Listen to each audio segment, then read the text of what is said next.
गोजोन फुंबिलि एसबि बड निउज चेनेलाव गिबियावनो नोंथांमोनखौ बरायनानै लाग्रोबाय बे चेनेलनि गेजेरजों सानफ्रोमबो सानसेनि खौरांखौ फोसावनाय जायो नोंथाङा दासिमबो बे चेनेलखौ साबस्क्राइब खालामाखैबा साबस्क्राइब खालामनानै लानो हागोन लोगोसे बेल आइकनखौबो क्लिक खालामनो हागोन जाहाथे खौरां फोसावनाय लोगो लोगोनो नोंथांनाव गिबिसिन आंनि खौराङा सौहैयो थुदो बिदिब्ला दिनैनि सानसेनि खौरांखौ फरायनायखौ जागायजेननोसै बर'फोरनि आंगो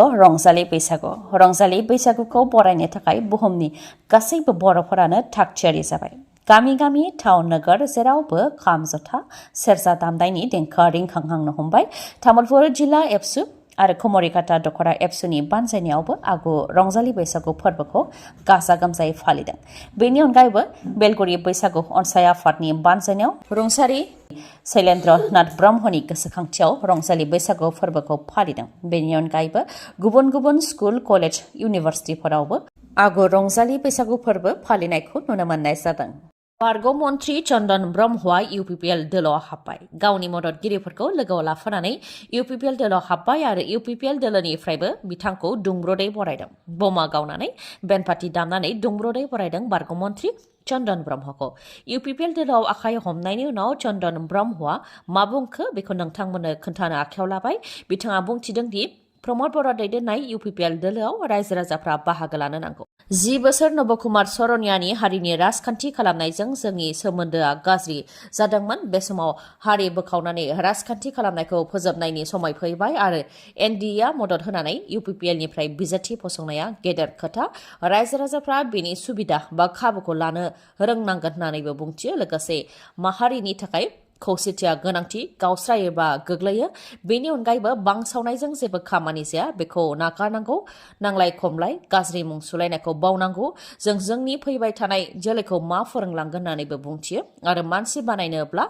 गोजौ फारसे लांनोब्ला साननाय हनाय आखल आखुआ मोजां जानो नांगोन जों देरसिनफोरा गाज्रि खोथा बाहायोब्ला बेखौ बर' लागाम गैयै बुङो आरो बेबायदिखौ दिनैनि दिनाव समायला होननानै बुंथियो चन्दन ब्रह्मआ थांनाय समाव MP बिसायख'थि गेलेनायनि सायाव फोरमायथिबावदों दि बै समाव सानसुमा खुंगुर बैसुमुतारि रन्जित शेखर मुसाहारि उरखावगोरा ब्रह्म आरो BPF निफ्राय आं अदेबानि चन्दन ब्रह्मआ MP बिसायख'थिनि थाखाय गसंदोंमोन साब्रैया जेसेबां मोनदोंमोन बेखौ ज' खालामनायनि उनावबो 2.5 लाख बांसिन फारागथिजों नबकुमार सरनियाया MP देरहादोंमोन दिनैनि दिनाव खौसे जानानै MP नि बिजाथि फसङोब्लाबो देरहागोना देरहाया बेखौ साननो गोनां होननानैबो बुंथिबावो चन्दन ब्रह्मआ बाक्सानि निकासियाव दुंहाव थासारि निकासि पुलिस थानाखौ बेंखनदों रायजो राजाफोरा ईद फोरबो सोलिफुबाय थानाय समावनो सानै उन्दै गथ'साफोरखौ लांखादोंमोन सानै दुथांफोरा हाजनर आली आरो गुबुन सासे दुथाङा सानै उन्दै गथ'साफोरखौ मटर साइकेलाव दैखांनानै लांखादोंमोन बेयावनो उन्दै गथ'साफोरनि होज्रि ख्रावनायखौ खोनानानै रायजो राजाफ्रा दुथांफोरखौ होसोदों आरो होसोनानै सासेखौ हमनो हादों आरो गुबुन सासेया खारग'लांदों रायजो राजानि आखायाव हमजानाय दुथांनि मुङा हाजनर आली दिगलडाङानि थागिबि रायजो राजाफ्रा दुथां हाजनर आलीखौ हमनो मोननायनि उनावनो गाज्रियै बुग्लिदों उनाव पुलिसा फैनानै दुथांखौ रायजो राजानि आखाइनिफ्राय रैखा खालामनानै लानानै थांदों बेयावबो रायजो राजाफ्रा थांनानै निकासि पुलिस थानाखौ बेंखनहैदों आरो दुथांखौ रायजो राजानि आखायाव गथायनानै होनो थाखायबो दाबि दैखांदों आरो गोख्रों साजा होनांगौनि थाखाय दाबि दैखांदों पुलिस थानायाव दुंहाव थासारि जानायाव माखासे सुबुंफोरजों लोगोसे पुलिसा रायजो राजाफोरखौ बुजायनानै थासारिखौ गोजोन फारसे लाबोफिननो हादों हमजानाय दुथाङा दिगलडाङानि थागिबि दुथांखौ हमनायजों लोगोसे दुथांनिफ्राय गंसे मटर साइकेलखौबो हमनो हादों रायजो राजाफ्रा सोलायनायनि सोरखाराव जेबो जौगानायनि खामानि जायाखै साख्रि होनो हायाखै टिकाखौ बाहेरानियासो मोनदों एबसु आरो UPPLआ भारत सोरखारजों थगायजाबाय बे बिबुंथिखौ होदों BPF दोलोनि दैदेनगिरि प्रहलाद ब्रह्मआ BPFनि बारग' लेङाइ आफादगिरि चन्दन ब्रह्मआ UPPL दोलोआव हाबहैनायजों BPF दोलोआ जेबो खहा जाया राजखान्थियाव थांलाय फैलाय जाबाय थायो होननानैबो बिबुंथि होयो बिथाङा लोगोसे बुंथिबावोदि BTCखौ गोख्रों जानायखौ जों लुबैयो 17 बोसोराव BTCखौ जेरैबायदि मान सन्माननि गेजेरजों सालायदोंमोन BTCनि EMफोरा एस्कर्ट लालबाति साइरेन दामनानै बेरायनो हायोमोन नाथाय दिनैनि EMफोरा पन्चायतनि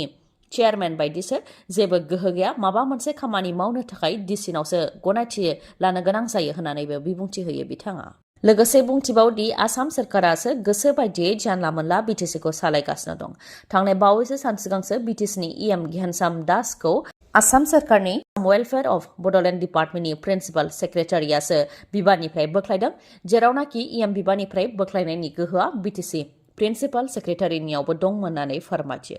बेनि अनगायैबो बुंथिबावोदि परिबर्तनाव जेबो जौगानायनि खामानि जायाखै साख्रि होनो हायाखै टिकाखौ गुबुननियासो मावदों इएम डिपुटि चिफआ स्टेट मिनिस्टार रेंकनि मर्यादा मोननो नांगौमोन बिटिआर गोरोबथानि गेजेरजों फसंथानफोर जेरै नवोदया विद्यालय एनआईटी रेलवे फेक्टरि जानो नांगौमोन नाथाय बेफोरखौ रिजेक्ट खालामबाय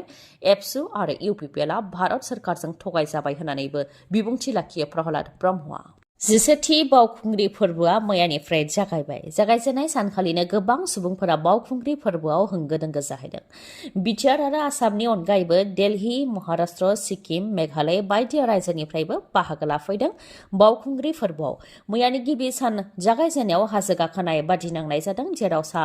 184 बादायारिफोरा बाहागो लादों बेनि अनगायैबो साइकेल सालायनाय हारिमुआरि हाबाफारिनि बादिनांनाय बायदि बायदिनि बादिनांनाय जादों दिनैनि सानाव बान्था राननाय हाबाफारि थागोन गुबुन गुबुन हारिनि हारिमुआरि हाबाफारि थागोन बेनि अनगायैबो बायदि बायदि हाबाफारिफोर थाबावगोन बावखुंग्रि फोरबोआ माहारियारि थाखोनि फोरबो जाखाबाय बेखौ दा इन्टारनेशनेल लेभेलाव लांनो थाखायबो नाजादों होननानै फोरमायथिनो गोनांदि बावखुंग्रि फोरबोआ क'क्राझारनि हरिनागुरियाव मैयानिफ्राय जागायबाय साननैनि हाबाफारिजों बेयो खुंजागोन बैसागु फोरबोनि सिगां बावखुंग्रि हाजोखौ गाखोनानै रंजालि बैसागुखौ बरायनाय जायो लकसभा बिसायख'थिनि गुदुं बारा रायजोआव गोख्रोङै बारदों रोजा रोजा सुबुंफोरखौ लानानै गेदेर हानजा सुरनाय हाबाफारियाव बाहागो लादों आसामनि गिबि मन्थ्रि डक्टर हेमन्त बिश्व शर्मा बिथाङा दाब दाब जायगा जेरै लखिमपुर जरहाट आरो गुबुन गुबुन जायगाफोराव बिसायख'थिनि थाखाय फोसावदिं मेल खुंदों लोगोसे रड श'बो लादों जेराव रोजा रोजा रायजो राजाफ्राबो बाहागो लादों कंग्रेस दोलोआबो लकसभा बिसायख'थिनि थाखाय थाग थियारि जादों फोसावदिं मेल खुंनायाव उन जानानै थायाखै कंग्रेस दोलोआबो फारसेथिं बीजेपी दोलोआ प्राइम मिनिस्टार नरेंद्र मोदीखौ थामथि खेबनि थाखाय भारतनि गाहाय मन्थ्रि बानायनो थाखाय गोख्रों जान्जिखाफ्रादों बेराफारसेथिं कंग्रेस दोलोआबो बीजेपी सरकारखौ मिरुआव जेरैखिजाया फेजेननो थाखाय नाजादों आसामनि अनगायैबो जोंनि बिटिआरआवबो बिसायख'थिखौ लानानै दुंहाव थासारि 2024 मायथाइया आंनि थाखाय बा बिपिएफनि थाखाय मोजां होननानै बिबुंथि लाखिदों हाग्रामा महिलारिया गसाइगाव महकुमानि सिङाव थानाय कसुगावआव बिपिएफ दोलोनि जयनिं हाबाफारिजों लोगोसे फोसावदिं मेल खुंदों बे हाबाफारियाव बाहागो लानानै हाग्रामा महिलारि बिथाङा फोरमायथिदों दि 2024 मायथाइया